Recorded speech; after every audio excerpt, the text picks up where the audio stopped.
In 1973, some families were feeding everyone dessert for less than $1, and nobody thought twice about it. Your mom or grandmother didn't need fancy ingredients, just whatever was already in the kitchen, and somehow it always worked. Today, people spend 5 times more for desserts that don't even taste as good, and most of these simple recipes have completely disappeared. One of these took no baking at all, and another somehow turned basic pantry scraps into something people still craved, and almost nobody remembers how easy they really were. Number 10. No-bake chocolate oatmeal cookies. This was the kind of thing people made when turning on the oven just wasn't happening, especially in the middle of summer. You'd see someone standing at the stove, stirring a pot of cocoa, sugar, butter, and milk, just waiting for that moment when it started to bubble. And if you didn't let it boil long enough, the cookies wouldn't set right. They'd stay soft and sticky, and honestly, a lot of people still ate them like that anyway.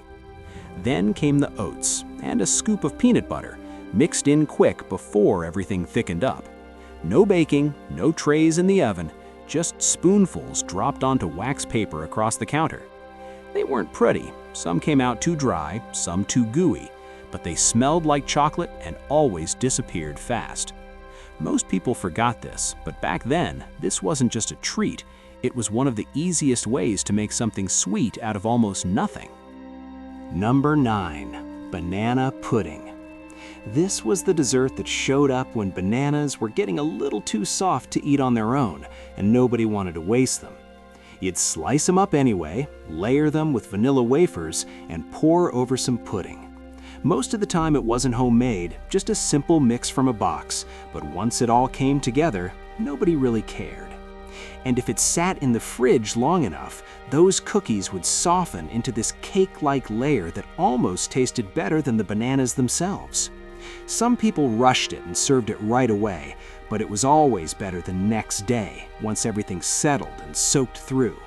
It didn't look like much, and it definitely wasn't expensive, but somehow this simple mix of leftovers and pantry basics turned into something people kept going back for, and almost nobody makes it the same way now.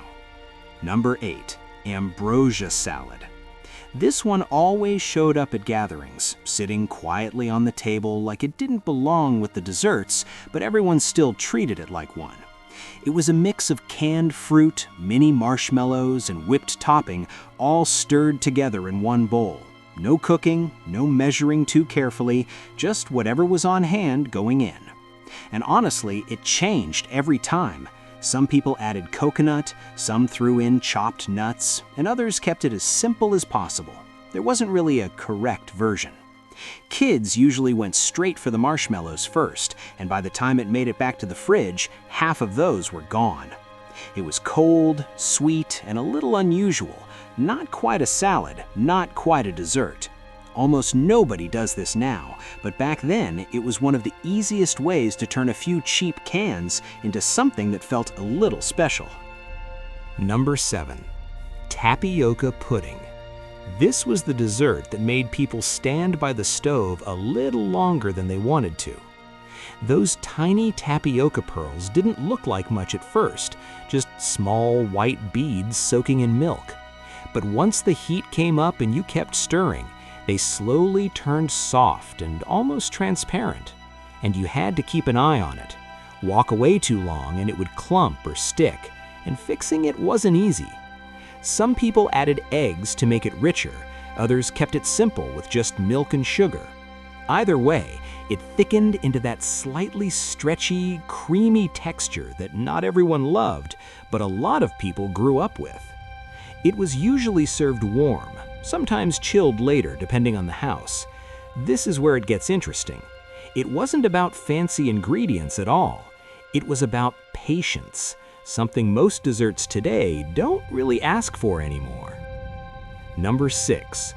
Watergate Salad. This one had a name people never really questioned. It just showed up and everyone knew what it was. A box of pistachio pudding mix, canned pineapple, whipped topping, and a handful of marshmallows all went into the same bowl.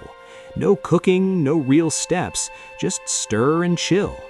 and somehow that bright green color made it feel a little more exciting than it actually was. Some versions had chopped pecans, some didn't. Some people added extra pineapple juice to make it looser, others kept it thick and fluffy. Kids usually remembered it for the color more than the taste. It was cold, slightly nutty, and sweet in a way that didn't feel heavy. Most people forgot this, but back then, this was one of the quickest desserts you could make for a group, and it cost almost nothing to throw together. Number 5. Pineapple upside-down cake. This one felt a little more special, but it still came from the same simple ingredients everyone already had. You'd start by melting butter and brown sugar right in the pan, then lay down those canned pineapple rings, each one with a cherry right in the center. It looked neat at that stage, almost too perfect. Then the batter went on top, usually from a basic cake mix or something quickly stirred together. And here's the part people remember: flipping it out.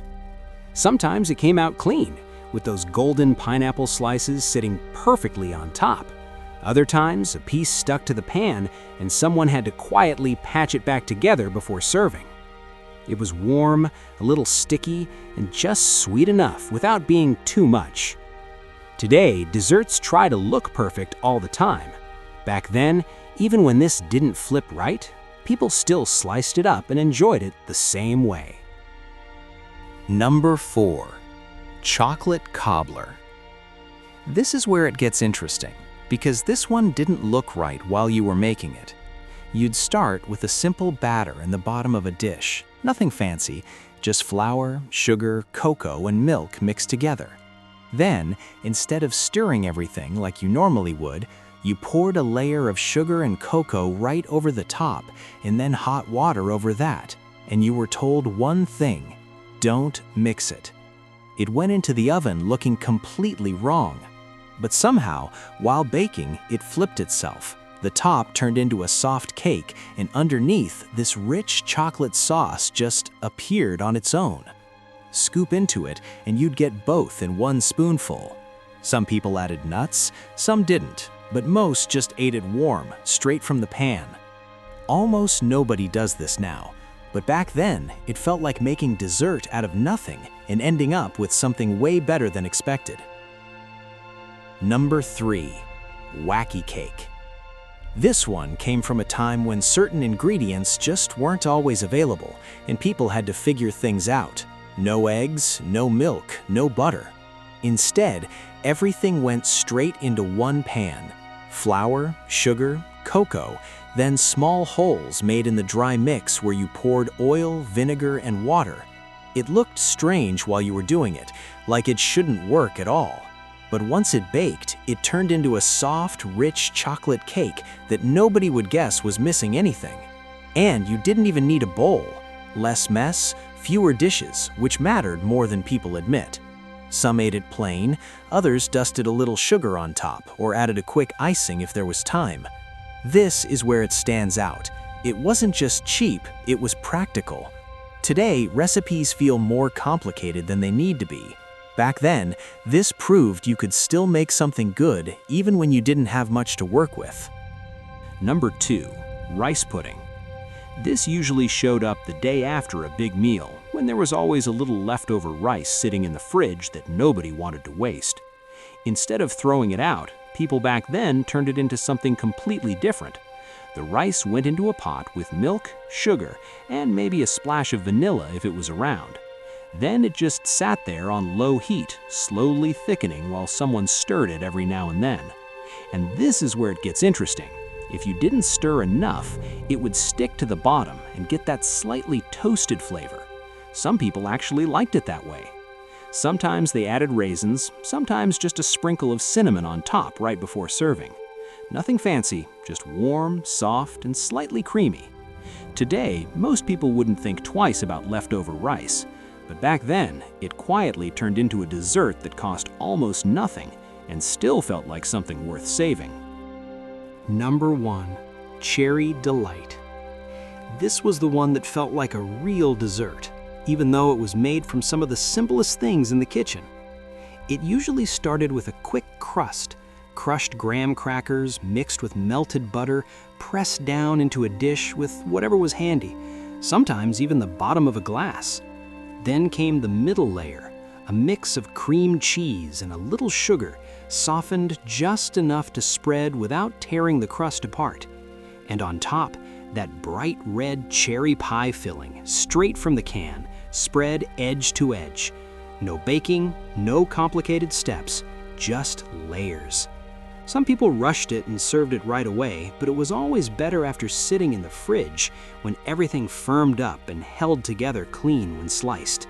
It was cool, slightly tangy, and sweet without being too heavy. Most people forgot this, but back then, this was the kind of dessert you made when you wanted something that looked impressive without spending much at all. So which one of these would you actually try today? And be honest, did you grow up eating any of these, or have they completely disappeared where you live? Drop it in the comments. And if this brought back a few memories, don't forget to subscribe and share it with someone who remembers these too.